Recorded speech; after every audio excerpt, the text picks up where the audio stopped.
Good morning, student of the BSc second year classes.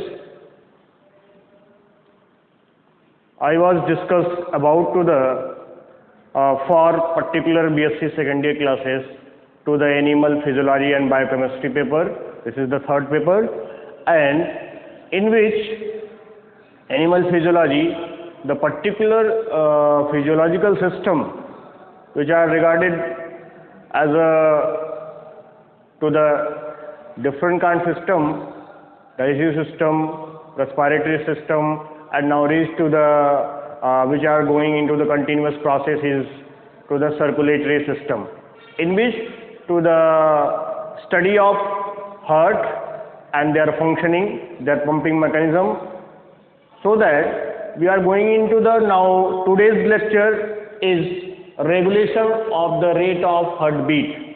Into the back-to-back previous lecture which are concerned with the heart, the internal structure of the heart, what is the heartbeat, cardiac cycle, and conducting tissue which are SA node, AV node, bundle of His, branches bundle of His, and Purkinje fiber. These are the conducting tissues. These are also called to the junctional tissues, which are take part into the initiation and transmission of the wave of the contraction for the contraction of both atria and the ventricles continuously, and on the behalf of the contraction which are created by to the SA node,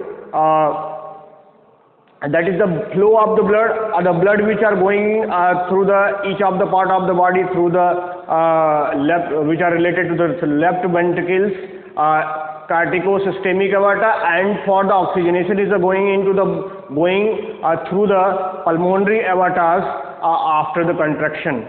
So that we will go now to the in the today topic, that is the regulation of the heartbeat. In the regulation of the heartbeat, who's the numbers of the conducting tissue which are mentioned into the previous lecture, that controlled by the different kinds of the mechanism of the body. There are the two basic systems which are involved. As you can say that about to the two fundamental or the basic system which are regarding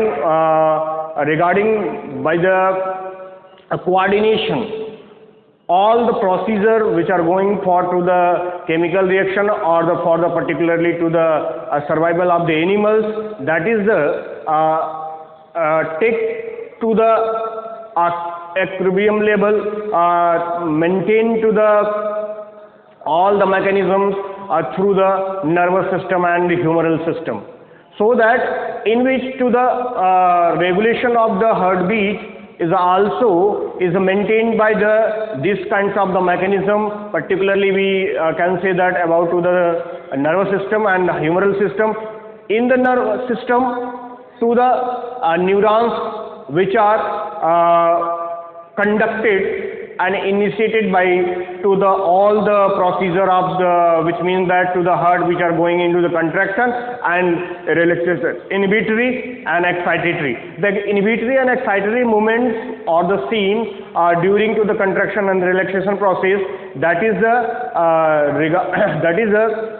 related by the brains, and that brains which are have to the numbers of systems, numbers of the centers for the different kinds of the mechanism, different kinds of the system, and have to the procedures which regulated by these systems. The system for the regulation of the heartbeat to the hindbrain of the part of the brain, that is lowermost part of the brain, that have to the centers for the regulating heart mechanism, so that into the you are better known, well known about to the from to the lower classes to the higher classes. In between these time, all the as you can say, the animal's body which are made up of the 4 types of the muscles, and these 4 types of the muscles is epithelial muscles, connecting these kinds of the 4 tissues: epithelial tissues, connecting tissues, nervous tissues and skeletal tissues, so that in one of the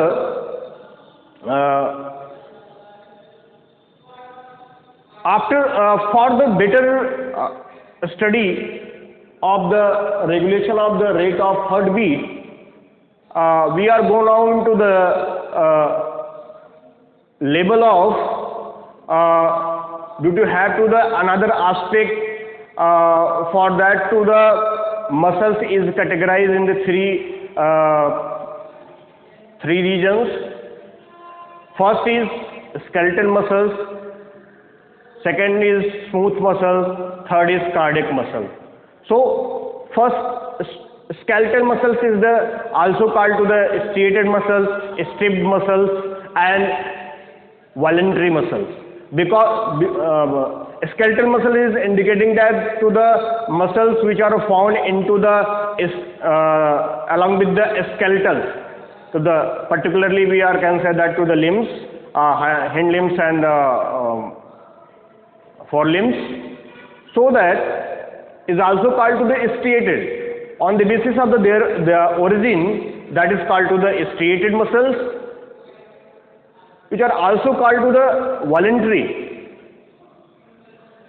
Why are called to the voluntary muscles? Because these are the skeletal muscles which go now into the working or the movement through their on the basis of their willpower of the animals, willpower of the human being, so that this is called to the skeletal muscles, striated muscles or the voluntary muscle. But in the case of to the smooth muscles, smooth, that is the spindle shaped structure, spiral structure which are have to the nucleus and fibrils, that kinds of the proteins, which these are the found into the all the particular to the internal organs, visceral organs, and there are the third one which are very important, and as you can say that about to the this is the totally different from to the these two skeletal muscles and the smooth muscle, because these are the only found into the heart, because we are just mentioned into the previous lectures after the initiation of to the topic of the heart, and the heart is the made up of cardiac muscles. That is indicating to the myocardium in the level of the histology. That is the cardiac muscles of the heart. So that we can say that to the formation of the heart on the basis of the cardiac muscle. That is another muscle. These are the which are going into the histology. They are the origin is the striated, but the functioning is the involuntary. And the smooth muscles is also into the involuntary in working as a functioning, because these are the stimulated by to the interoreceptor, and that is the going in, because these are the found into the visceral muscles. And the heart is also going into the involuntary function, that the contraction and the relaxation which are that is not have to the willpower of the animal, that is the going into the involuntary function, that is conducted or the regulated by to the brains or the nervous system and the humoral system. So that today's topic of the rate of the heartbeat is on the basis of to the nervous and the humoral control. तो आज का जो chapter है regulation of the heart beat, इसके पहले आपने सारी heart beat, cardiac cycle और जो है इंटरनल स्ट्रक्चर, एक्सटर्नल स्ट्रक्चर, इन सारी चीज़ों के बारे में आपने पढ़ा। आज हम उसके रेगुलेशन के बारे में चलते हैं कि किस प्रकार से जो हार्ट बीट होता है वो लगातार टिल डेथ तक वो लगातार अपनी फंक्शनिंग करता रहता है, कंट्रैक्शन और रिलैक्सेशन की प्रक्रिया में चलता रहता है। तो वो जो कंट्रैक्शन और रिलैक्सेशन, जो सिस्टोल एंड डायस्टोल की जो प्रक्रिया होती है, वो किसके नियंत्रण में होती है? क्या वो खुद ही कर लेती है, या फिर इसके लिए कोई एक बॉडी में कोई पर्टिकुलर सिस्टम्स पाए जाते हैं जिनके आधार पर वो रेगुलेट होता है? तो हाँ, तो उसी चैप्टर को हम आज लेके चलते हैं। The rate of heart beat can be adjusted according to the metabolic requirement, body which are required. तो मेटाबॉलिक रिक्वायरमेंट के आधार पे जो हार्ट बीट होता है वो क्या होता है, एडजस्ट किया जाता है, मेंटेन किया जाता है। इसका क्या संबंध है कि हार्ट बीट बढ़ता है, हार्ट बीट घटता है। तो हार्ट बीट जब बढ़ेगा और घटेगा तो वो उसके मेटाबॉलिक रिक्वायरमेंट पे आधारित है। जैसे अगर एग्जांपल लें तो अगर हम हार्ड वर्क करते हैं, we are going into the hard work and mechanical work, तो जब हम हार्ड वर्क करते हैं तो उस समय सबसे ज़्यादा एनर्जी खर्च होती है, और जब एनर्जी खर्च होगी तो एनर्जी की आवश्यकता पड़ती, कार्य करेंगे हम, जब हम ज़्यादा हार्ड वर्क करते हैं तो एनर्जी खर्च होता है, और एनर्जी खर्च होने के लिए हमें ग्लूकोज की आवश्यकता पड़ेगी। ग्लूकोज को एनर्जी में ट्रांसफॉर्म करने के लिए ऑक्सीडेशन की प्रक्रिया होनी चाहिए, और ऑक्सीडेशन की प्रक्रिया होने के लिए ऑक्सीजन की बहुत ज़्यादा मात्रा में आवश्यकता पड़ेगी। जब ऑक्सीजन की आवश्यकता पड़ेगी तो एक्सपायरेशन और इंस्पायरेशन की प्रक्रिया ज़्यादा होगी। तो एक इंस्पायरेशन प्रक्रिया मतलब रेस्पायरेशन की प्रक्रिया होगी, और रेस्पायरेशन की प्रक्रिया मतलब ऑक्सीजन हम रेस्पायरेशन कर ले रहे हैं, लंग से वो टिश्यूज तक पहुंचाने के लिए हमें एक मीडियम की जरूरत पड़ेगी, वो ब्लड होगा। तो ब्लड जो होगा वो ऑक्सीजन को कंटेन करता है, और ब्लड के कंट्रैक्शन और रिलैक्सेशन प्रोसेस के माध्यम से ही वो पहुंचता है। तो जितना अधिक से अधिक अमाउंट में ऑक्सीजन की आवश्यकता होगी एनर्जी के प्रोडक्शन के लिए, उतनी ही तेजी से, उतने ही तीव्रता से जो हमारा हार्ट होगा वो बीटिंग प्रक्रिया में चला जाएगा, मतलब उसका रेट बढ़ जाएगा। और जबकि वो नॉर्मल पोजीशन में जाना होगा, हमारी फंक्शनिंग कम हो रही है, फिर हम नॉर्मल पोजीशन में जा रहे हैं, नॉर्मल वर्किंग कर रहे हैं, तो उस समय वो फिर से नॉर्मल पोजीशन पे हार्ट बीट में चला जाएगा। या फिर हम जब सोते रहते हैं, जब सोते हैं तो हमारा जो हार्ट बीट होता है वो गिर जाता है, क्योंकि उस समय हम मेहनत नहीं करते, हार्ड वर्क नहीं करते, और जो है हमारा जो केमिकल रिएक्शंस है या ये कहें कि मेटाबॉलिक प्रोसेसेस है, वो जब हम हार्ड वर्क करते हैं उसकी तुलना में कम होता है, तो वो जो हार्ट बीट होता है वो उसके कंपैरिजन में लो हो जाता है। इसलिए आपने देखा कि जो टाइमिंग है, जो ड्यूरेशन है, जब हम हार्ड वर्क कर रहे हैं, हम जब दौड़ रहे हैं, रन करते हैं, और जब हम सो जाते हैं, तो इन सारी प्रक्रियाओं में देखिए आप जो है अलग अलग प्रकार की अलग अलग जो है rate of the heart beat है, और ये rate of the heart beat का जो नियंत्रण है वो हमारे ब्रेन से होता है, ब्रेन के सेंटर से होता है, और उस सेंटर से हमारा रेगुलेट किया जाता है। लेकिन आप समझे कि ये जो रेगुलेशन का पर्पस क्या होना चाहिए, what is the purpose of the regulation of the heart beat. Heart beat के रेट का जो रेगुलेशन होगा वो किसके लिए होगा, क्यों ऐसा होता है, क्यों होना चाहिए। उसका एक कारण है कि हमारी जो बॉडी है वो प्रॉपर एक इक्विलिब्रियम लेवल पे सरवाइव करती है, चलती है। उसके लिए ऑप्टिमम लेवल होना चाहिए, इक्विलिब्रियम लेवल होना चाहिए, स्टेडी स्टेट होना चाहिए हमारी बॉडी का, और उस स्टेडी स्टेट के अंतर्गत अकॉर्डिंग ही जो है हमारी सारी फंक्शनिंग, हमारा जो ब्लड प्रेशर है, हमारा जो ब्लड सप्लाई है, उस हिसाब से चलेगा। तो आप देखें, the purpose of regulation of heartbeat is to maintain an optimum blood pressure and optimum rate of blood supply to the tissue. अब आप यहाँ पे समझे, there are the two basic things, basic aspects which are concerned for the purpose of the rate of the heartbeat which are regulated. First is that to maintain to the optimum blood pressure. Blood pressure को maintain कर रखने के लिए हमारा जो rate of heart beat है वो हमेशा रेगुलेट किया जाता है, क्योंकि हमारा जो नॉर्मल जो वैल्यू ब्लड प्रेशर का होना चाहिए वो 120 to 80 होता है, मतलब 180 हाईएस्ट वैल्यूज होती है नॉर्मल कंडीशन में, और 80 जो है बिलो होती है, बिलो एंड अप, है ना। तो इस प्रकार से 80 to 120 मिलीमीटर एचजी को रिप्रेजेंट करता है ब्लड प्रेशर के हिसाब से। तो जब rate of the heart beat बढ़ेगा तो ब्लड प्रेशर बढ़ेगा, तो इस हिसाब से, और जब हार्ट बीट थोड़ा स्लो होगा, नॉर्मल होगा, तो हमारा जो ब्लड प्रेशर है वो भी मेंटेन हो जाएगा। तो इसीलिए, और दूसरा एस्पेक्ट देखें, दूसरा एस्पेक्ट क्या है, rate the optimum rate of blood supply to the tissue. अब ये भी महत्वपूर्ण बात है, ब्लड क्या है, मीडियम है। ब्लड जो है ऐसा माध्यम है जिसके माध्यम से जितने भी इसेंशियल और न्यूट्रिएंट वेस्ट मटेरियल्स होते हैं या फिर आयंस होते हैं, बॉडी का टेम्परेचर होता है, वो सारी चीज़ें, ब्लड क्लॉटिंग होती है, ये सारी चीज़ें जो है ब्लड के माध्यम से ही होती है।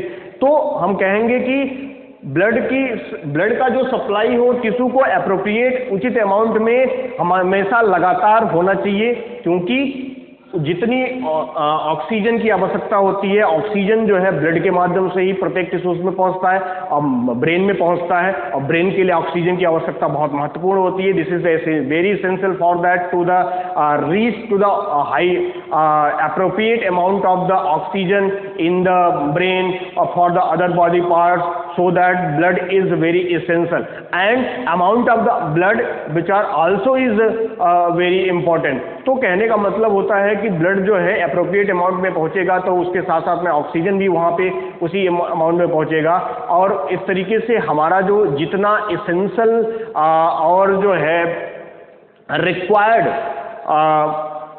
मैकेनिज्म है हमारे सर्वाइवल के लिए, वो सारी चीजें उसी क्रम में, रिदम के साथ में, कंटिन्यूअस प्रोसेस के साथ में, इस हार्ट बीट के मेंटेन होने के बाद, रेगुलेट होने के बाद वो चलता रहता है।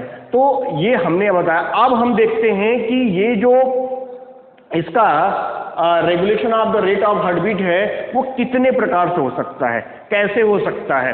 तो हमने पिछले लेक्चर में भी थोड़ा सा मेंशन आपको किया था कि जो रेट ऑफ हार्ट बीट है उसका जो रेगुलेशन है वो 3 मैकेनिज्म के द्वारा हो सकता है। There are the 3 mechanism which are followed by the heart, cardiac muscles of the heart for the maintaining its rate.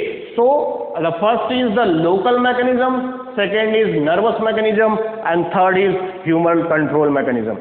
तो आपने देखा 3 प्रकार के हैं। पहला लोकल मैकेनिज्म क्या है? लोकल इन द सेंस ये होता है कि जैसे मैंने पिछले लेक्चर में कंडक्टिंग टिश्यूज के बारे में बताया था, conducting tissues of the heart, जहां से पूरा का पूरा कंट्रोल मैकेनिज्म या यूं कहें कि ब्लड के सप्लाई के लिए वो कंट्रैक्शन और रिलैक्सेशन, सिस्टोल एंड डायस्टोल की जो प्रक्रिया होती है, परफॉर्म होती है, वो उन्हीं कंडक्टिंग टिश्यूज के द्वारा होता है। तो लोकल मैकेनिज्म के अंतर्गत जो एसए नोड होता है, साइनोएट्रियल नोड, वो ऑटोनोमस सिस्टम होता है। हम अभी बताएंगे क्या इसका क्या मतलब है।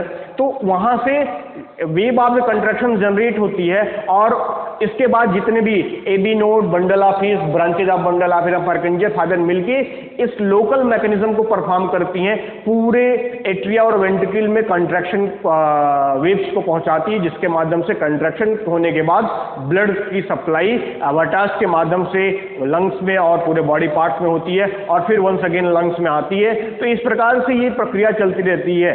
तो यहां पर लोकल मैकेनिज्म में इन्हीं कंडक्टिंग टिश्यूज के बारे में बताया जाता है। लेकिन अगर हम नेक्स्ट पे चलते हैं, जो कि सबसे महत्वपूर्ण है, जैसा मैंने कहा कि बॉडी का जो पूरा सिस्टम है वो कोऑर्डिनेटेड सिस्टम होता है, कोऑर्डिनेशन के आधार पे होता है। तो हमारी बॉडी का जो कोऑर्डिनेशन है वो नर्वस कंट्रोल के आधार पे और हार्मोनल कंट्रोल के आधार पे होता है। मतलब एक तरफ न्यूरॉन्स के माध्यम से जो इलेक्ट्रिकल इम्पल्सेस या फिर जो है इम्पल्सेस निकलती हैं इलेक्ट्रिकल फॉर्म में, जो एक न्यूरॉन से दूसरे न्यूरॉन, मतलब पूरी जो नर्वस सिस्टम हमारे बॉडी में है, जहाँ पे जब स्टिमुलेशन होता है उसके अगेंस्ट में रिस्पांस, उसके अकॉर्डिंग रिस्पांस की जरूरत पड़ती है, तो वहां पे होता है। तो एक मैकेनिज्म नर्वस कंट्रोल का है, दूसरा है ह्यूमरल, जो हार्मोन्स होते हैं, जो अलग अलग प्रकार के एंडोक्राइन सिस्टम पाए जाते हैं, और उस अलग अलग एंडोक्राइन सिस्टम के आधार पे वहां से पर्टिकुलर हार्मोन्स निकलेंगी।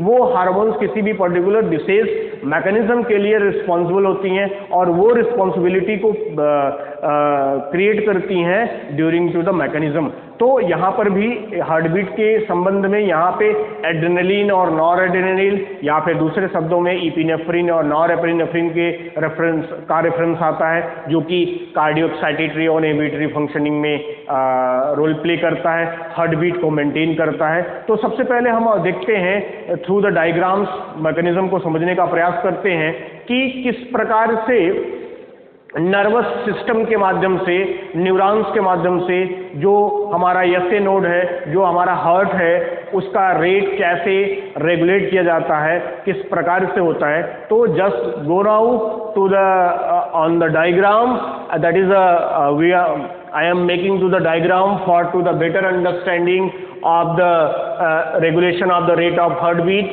so that we are just look at here to the this is the centers. There are the two kinds of the centers which are found in the form of the inhibitory center and excitatory center. This is the part of the medulla oblongata, and the medulla oblongata is the genuine part of to the hindbrain. This is the part of the brain. So these two kinds of the centers which are regulate to the rate of heartbeat. One is the inhibitory center and another is the excitatory center. Inhibitory and excitatory inhibit the functioning, inhibit the working, inhibit the rate of heartbeat. And another word, excitatory, and excitation, stimulation for the increasement of the rate of heartbeat, rate of heartbeat के increasement के लिए responsible। तो यहाँ पे आप देखें कि मैंने कहा कि मेडुला ऑब्लोंगेटा जो कि हिंड ब्रेन का पार्ट होता है, वो जो हमारा ब्रेन है वो 3 भाग में बढ़ता है, वो फोरब्रेन, मिड ब्रेन और हिंड ब्रेन में। तो हिंड ब्रेन में मेडुला ऑब्लोंगेटा पाई जाती है जो कि यहाँ पर इस प्रक्रिया कंट्रोल हुई। यहाँ पे हम मेंशन आपको कर दें कि जो नर्वस सिस्टम होता है हमारी बॉडी में, अगर हम ह्यूमन बीइंग एज एग्जांपल लें, we are takes to the example for that to the better understanding of the rate of the heartbeat for the regulation. So there are the 3 kinds of the nervous system. There are 3 kinds of the nervous system which are found into the animals. Particularly we are takes to the example as a human being to the central nervous system, peripheral nervous system, and autonomic nervous system. There are the 3. Central nervous system is included to the brain and spinal cord, brain and spinal cord. Peripheral nervous system is the which are associated part, that is the nerves which are going to the all the body parts, throughout the body parts, that is spinal nerves and the cranial nerves. And autonomic nervous system is a special type of the nervous system, is only related to the heart. That is the autonomous type of the mechanism which perform to the automatically, as you can say, that is the involuntary mechanism, because these are the form which are have to the cardiac muscles. The heart is made up of the cardiac muscles, and the cardiac muscles have to the conducting tissues. These conducting tissue is the responsible for the contraction and relaxation, systole and diastole process, and that is the regulation. As I know, it is directly indirectly regulated by to the nervous control and to the humoral control. So that is the first aspect, is the nervous control, which are go now to the diagram. There are the 2 systems, inhibitory and excitatory. अब यहाँ पर आप देखें तो inhibitory और excitatory का जो मतलब है कि एक सप्रेस करेगा, रेट ऑफ हार्टबीट को कम करेगा, और दूसरा जो है रेट ऑफ हार्टबीट को बढ़ाएगा। तो हम लोग समझते हैं, यहाँ पे देखें इनिबिटरी, मेडुला ऑब्लोंगेटा में 2 भाग है, inhibitory centre, excitatory centre. Inhibitory का भी मतलब हमने बताया, एक्साइटेटरी का भी मतलब बताया कि इनिबिट करना, जो रेट ऑफ हार्टबीट है उसको कम कर देना, और एक्साइटेटरी से क्या होगा, रेट ऑफ हार्टबीट बढ़ा देगा। ये क्या है, स्टिमुलेशन है। ये सेंटर्स क्या होते हैं, स्टिमुलेट करते हैं। किसके आधार पे करेंगे, मेटाबॉलिक फंक्शन पे करेंगे, मेटाबॉलिक रिक्वायरमेंट पे करेंगे। मेटाबॉलिक जो मैकेनिज्म होते हैं उसकी डिमांड पे होती है। हमारी बॉडी डिमांड करती है जिस प्रकार से, जैसे सर्वाइव होने के लिए एक अप्रोप्रिएट लेवल पे, तो उसके लिए तब ये काम करती है। तो आप देखिए हार्ट बीट का बढ़ना और घटना इन्हीं पे निर्भर करता है। तो इनिबिटरी सेंटर, एक्साइटेटरी सेंटर हो गए। अब यहाँ से ये क्या है, जो ऑटोनोमिक नर्वस सिस्टम बोले जाते हैं। तो यहाँ से इस इनिबिटरी सेंटर से वेगस नर्व, देखिए ये जो हम यहाँ पे इंडिकेट करेंगे, ये देखें हम थोड़ा सा डार्क इसको करते हैं। ये जो नर्व्स है इसको बोला जाता है वेगस नर्व। ये एक सिस्टम के तहत हमारे हार्ट से जुड़ा है, तो ये वेगस नर्व है। और वेगस नर्व देखें यहाँ से एक वेगस नर्व से एक नर्व आके डायरेक्टली जो है हमारे ये जो हार्ट होता है वो राइट ऑर्किल जो हमारी होती है उसमें जो एसए नोड होता है उससे आके डायरेक्टली जुड़ता है। उस नर्व को बोलते हैं parasympathetic nerve, parasympathetic autonomic nervous system. और दूसरा तो यहाँ से एक सबस्टांस निकलता है acetylcholine, that is secrete to the acetylcholine. हम अभी सारी चीज़ों मैकेनिज्म को हम एक करके जोड़ेंगे, पहले हम चीज़ों को बता लेते हैं। और दूसरी तरफ देखें एक्साइटेटरी सेंटर है, तो एक्साइटेटरी सेंटर में यहाँ पे देखें एक नर्व और भी है। इस नर्व को तो ये डायरेक्टली देखिए कंसर्न हुआ है और ये जाके फिर से उसी पार्ट से जुड़ा है, कौन से, आपके एसए नोड के पार्ट से, मतलब राइट ऑर्किल पार्ट से। इसको बोलते हैं सिंपथेटिक नर्व। ये पैरासिम्पथेटिक था, ये सिंपथेटिक नर्व है। तो यहाँ सिंपथेटिक नर्व सिक्रीट करती है सिम्पथेटिन को, जिसको बोलते हैं नॉरएपिनेफ्रिन, नॉरएपिनेफ्रिन, और ये एपिनेफ्रिन हो जाता है। तो अब आपने देखा कि एक चैनल है, एक पाथ बनाया गया है, एक नर्वस सिस्टम मैकेनिज्म है बनाया गया है, जिसके माध्यम से अब आप समझे।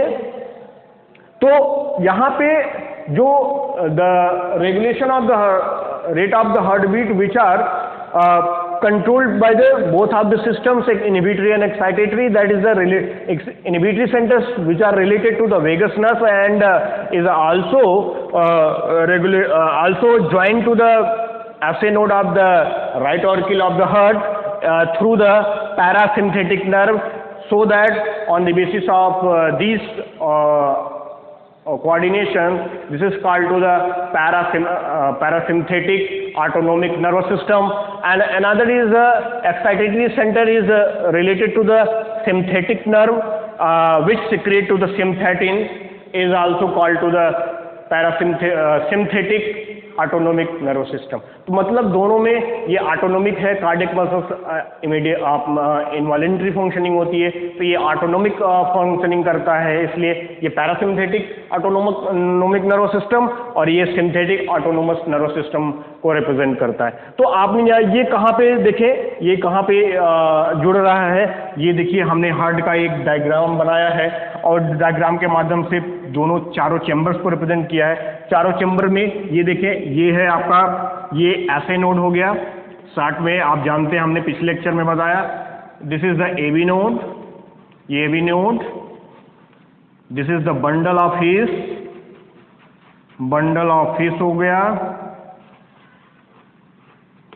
And this is the branches of the bundle of His, branches of bundle of his,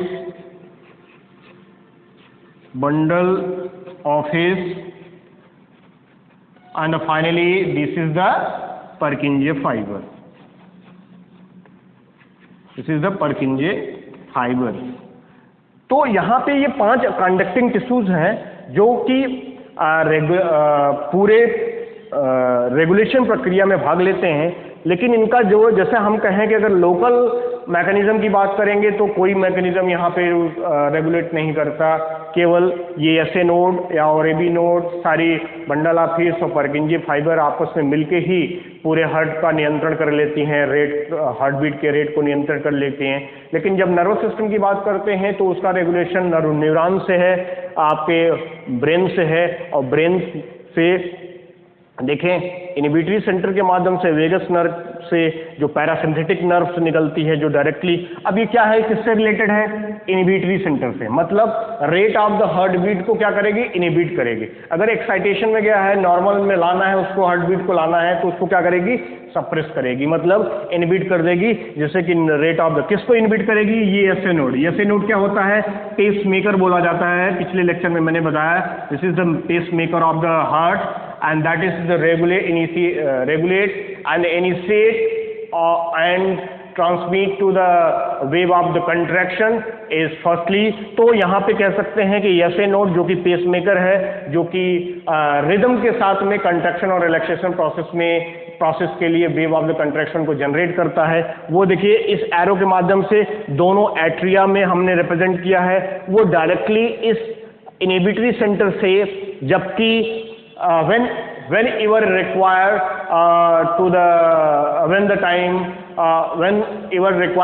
the time of the heartbeat which are wanting to that going maintain to the normal rate.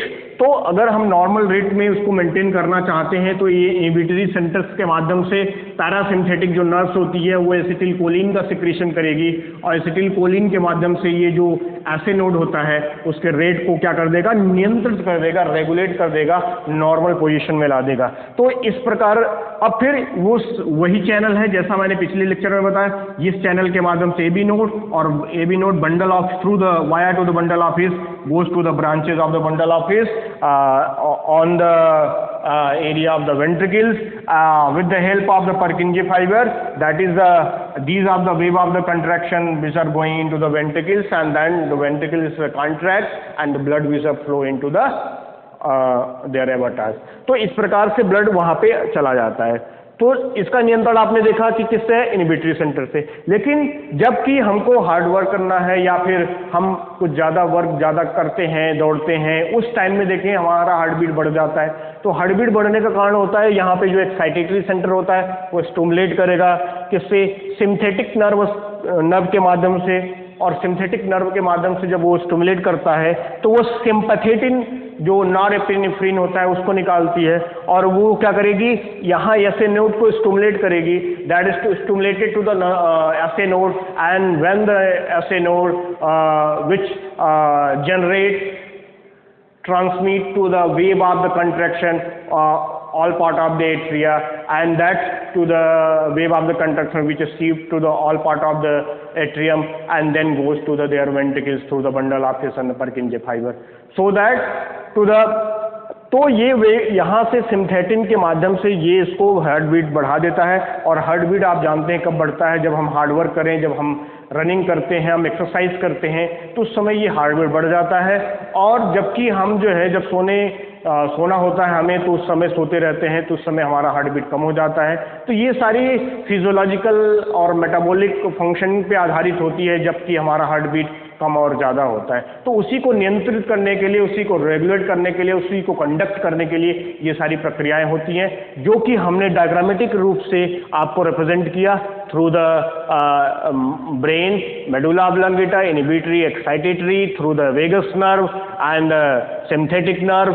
Parasympathetic nerve is also which are secrete to the acetylcholine, and sympathetic nerve is the sympathetin is the directly which are regulated to the inhibition and the excitation movement, and then to the SA node which are working on the basis of this control. तो इस control के आधार पे, इस regulation के आधार पे जो ऐसे नोड होता है वो अपनी वर्किंग करता है, और उसी प्रकार से हमारा जो हार्ट होता है वो पंप करता है। उसी पंप से हमारी जो फिजियोलॉजी है, हमारी जो मेटाबॉलिक एक्टिविटीज़ है वो परफॉर्म करती है, जैसी रिकमेंडेशन होती है, जैसी डिमांड होती है, जिस प्रकार का हमारा जो है जिस इन्वायरमेंट में हमें जीना है, जैसे रहना है, जिस प्रकार से, तो वो उस इन्वायरमेंट के हिसाब से हमारी बॉडी जो है वर्क करती है।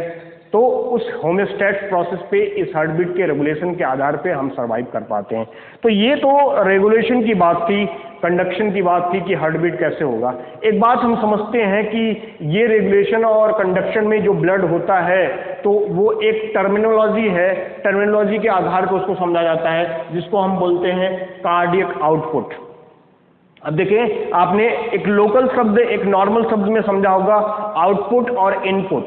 आउटपुट का मतलब होता है कि कोई किसी चीज को जैसे आउटपुट बाहर की तरफ भेजना, और इनपुट का मतलब होता है जैसे समझ लीजिए अगर हम उसको अंदर ले रहे हैं, या फिर तो जैसे अगर हम स्विच ऑन करते हैं और स्विच ऑफ करते हैं, तो स्विच ऑन करते हैं तो जो करंट होता है वो फैन में जाता है या फिर बल्ब में जाता है, जिससे कि वहाँ प्रकाश होता है, पंखा चल जाता है। और अगर उसको ऑफ करते हैं तो वहाँ से वो जो करंट है वो निकल जाता है, हट जाता है, जिससे कि वो फैन बंद हो जाता है, प्रकाश देना बंद कर देता है। तो ठीक उसी प्रकार से यहाँ पे है कार्डियक आउटपुट, कार्डियक जो मसल्स का आउटपुट होना।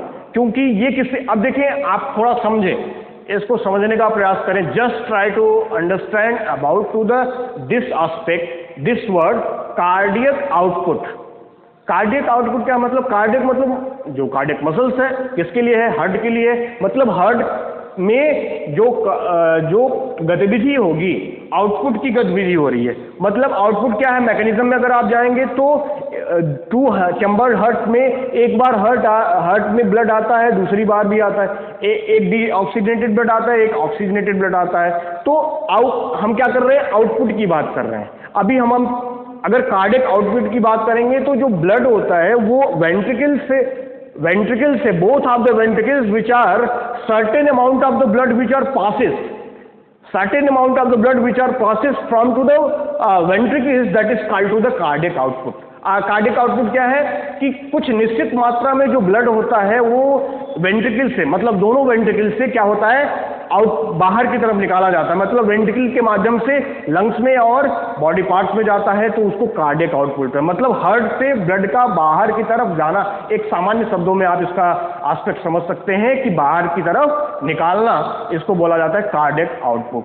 लेकिन कार्डियक आउटपुट जो कंप्लीट होता है वो 2 इसमें टर्मिनोलॉजी है, उसको हम आपको रिप्रेजेंट करते हैं और उसके माध्यम से बताते हैं।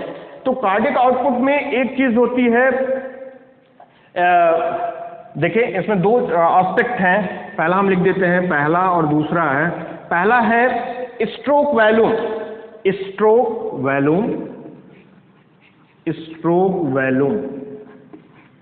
और दूसरा है मिनट वैल्यूम।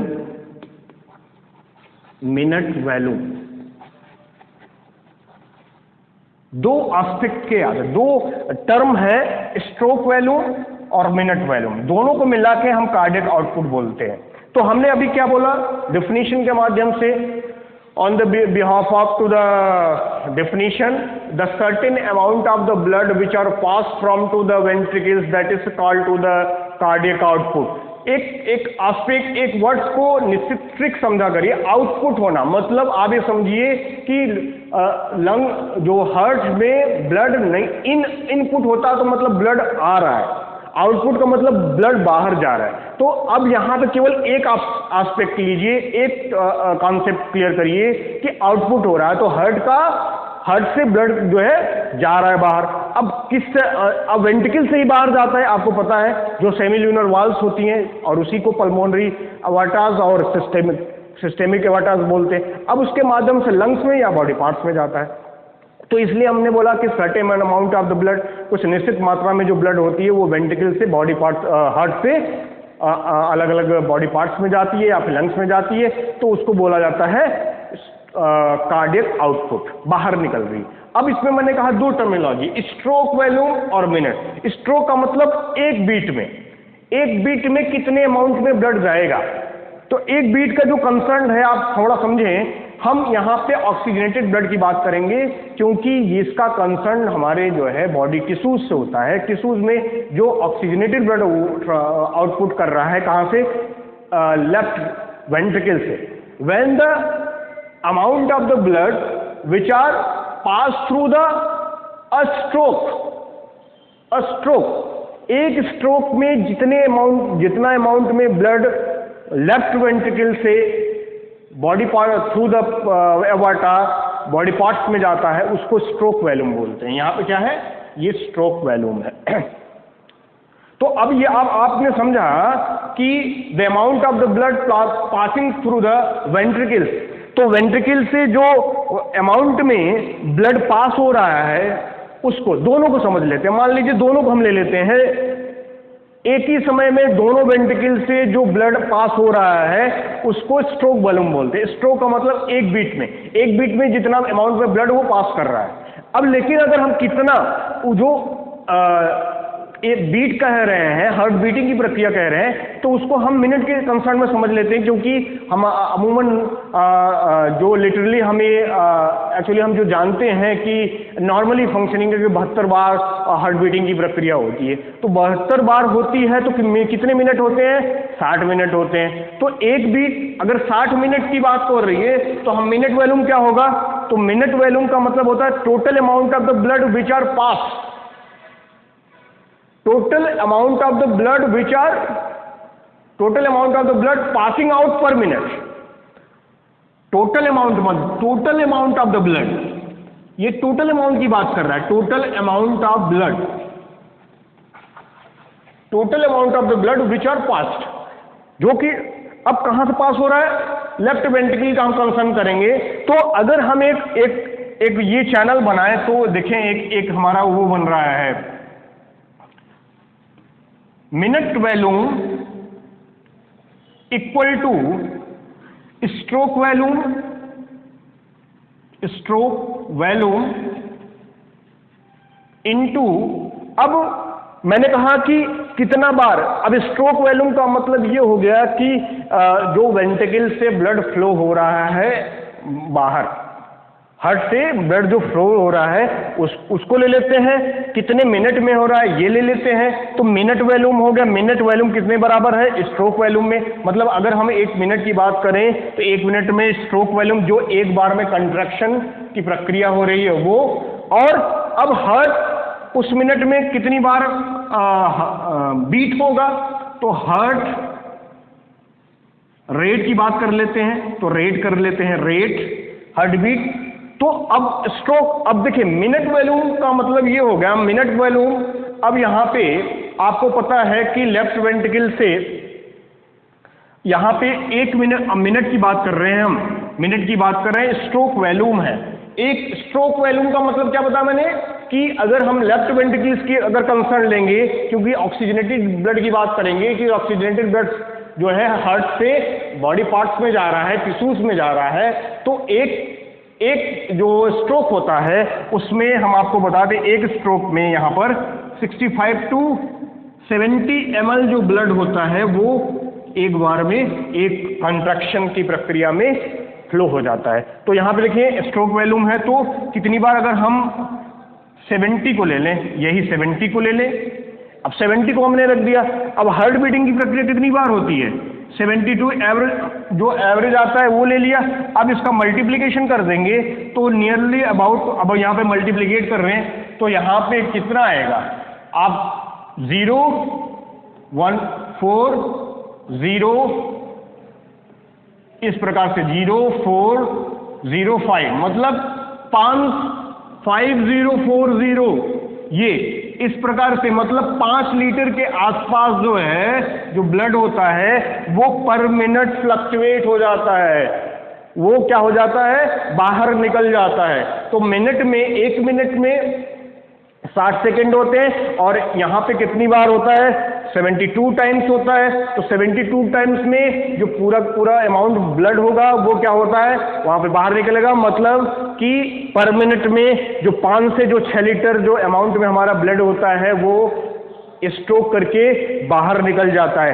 तो स्ट्रोक कार्डियक आउटपुट के माध्यम से हमें ये समझने को मिला कि जो अमाउंट में जो ब्लड होता है वो किस प्रकार से आगे निकल रहा है, आगे जा रहा है, जिसके माध्यम से हम ये समझ सकते हैं कि कितना अमाउंट में ब्लड जाता है। तो हमने यहाँ पे बताया, कार्डियक आउटपुट बता दिया, certain amount of the blood which are passing from to their ventricles, उसमें 2 टर्मिनोलॉजी है, स्ट्रोक वॉल्यूम है। स्ट्रोक वॉल्यूम को मतलब मैंने बताया कि amount of the blood which are passing from the ventricles, particularly we are concerned about to the oxygenated blood, that is the left ventricle, and then the ventricle which are goes into the contraction and flow to the blood through the aorta is going into the their body parts.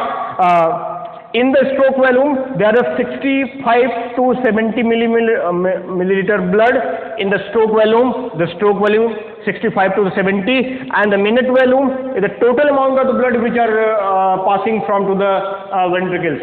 तो ventricle से पास कर रहा है, तो देखें दोनों की बात कर रहे हैं, कंसर्न की बात कर रहे हैं। तो यहाँ पे देखें, मैंने यहाँ पे इसका हाईएस्ट वैल्यू लिया और हार्ट बीट कितना होता है एवरेज में 72 लिया, इसको मल्टीप्लाई कर दिया तो इतना आया। तो इतना जो है ml, जब हम वहाँ पे 1000 रेशियो की बात करेंगे तो लीटर में कन्वर्ट हो जाएगा, और 5 से 6 लीटर जैसा जिस ह्यूमन बींग्स होता है उस प्रकार से जो क्या कहते हैं कि ब्लड होता है वो जाता है। तो अब इस प्रकार से आपने समझा कि हार्ट का रेगुलेशन और हार्ट के रेगुलेशन के दौरान जो पर मिनट है कितने अमाउंट में ब्लड जो है वो पास आउट होता है, वो आगे की तरफ बढ़ता है, वो आगे कंसर्न करता है। तो इस प्रकार से हमने आज के चैप्टर में ये देखा कि किस प्रकार से हार्ट का रेगुलेशन होता है। एक एस्पेक्ट और था, हम आपको बता दें दूसरा एस्पेक्ट था ह्यूमरल मैकेनिज्म। अब ह्यूमरल कंट्रोल मैकेनिज्म था, इसमें समझे जैसा कि नर्वस कंट्रोल हो गया, नर्वस कोऑर्डिनेशन हो गया, उसी प्रकार से ह्यूमरल कोऑर्डिनेशन भी होता है। ह्यूमरल कोऑर्डिनेशन का मतलब क्या है? ह्यूमरल कोऑर्डिनेशन का मतलब ये होता है कि हार्मोन्स के माध्यम से जो भी इन्फ्लुएशन और जो भी मैकेनिज्म परफॉर्म किए जाते हैं या कंट्रोल किए जाते हैं, उसको रिप्रेजेंट किया जाता है, उसको यहाँ पे डिमॉन्स्ट्रेट किया जाता है। तो through the endocrine system the amount of the certain amount of the hormones which are powered into the blood, and that is the through the blood the hormones is going into the target tissue or the gland where whenever to the required for the functioning or the requirement of the body। तो जहाँ पे ज़रूरत होती है वो hormones वहाँ पे जाता है। तो उसी प्रकार से जो हार्ट बीट है, जो कार्डियक मसल्स है, वो भी ऐसे नोड के द्वारा जो जनरेशन होता है वेव ऑफ द कंट्रैक्शन का, वो उसको रेगुलेट करने में एपिनेफ्रिन और नॉर एपिनेफ्रिन का भी रोल होता है। तो जैसा मैंने बताया सिंथेटिक नॉर एपिनेफ्रिन और ये एपिनेफ्रिन जिसको एड्रेनलिन और नॉर एड्रेनलिन बोलते हैं, जो कि मैंने जैसा बताया कि endocrine gland that is related to the endocrine gland, that is the adrenal gland is the one of the endocrine gland, that is the have to the adrenal cortex and adrenal medulla, that is the adrenal cortex is also have to the melanocorticoid, glucocorticoid, sex hormone, but in the adrenal medulla only for to the control or the coordination of the body mechanism through the secretion of to the adrenaline or noradrenaline, adrenaline or noradrenaline to the regulated to the rate of the heartbeat, so that through the local mechanism, nervous mechanism and humoral control mechanism, the rate of the heartbeat is regulated, and according to the homeostasis process, according to the environment, on the basis of the metabolic activities, the heart rate which are going into the increasement and or the decreasement, or the going into the increases and the decreases, so that to the control by this kinds of the mechanisms, so that today's topic of the heart regulation of the rate of the heartbeat and cardiac output is closed. In the next chapter, we will discuss about to the one of the new topics, new systems is called to the excretory system. So I hope you will understand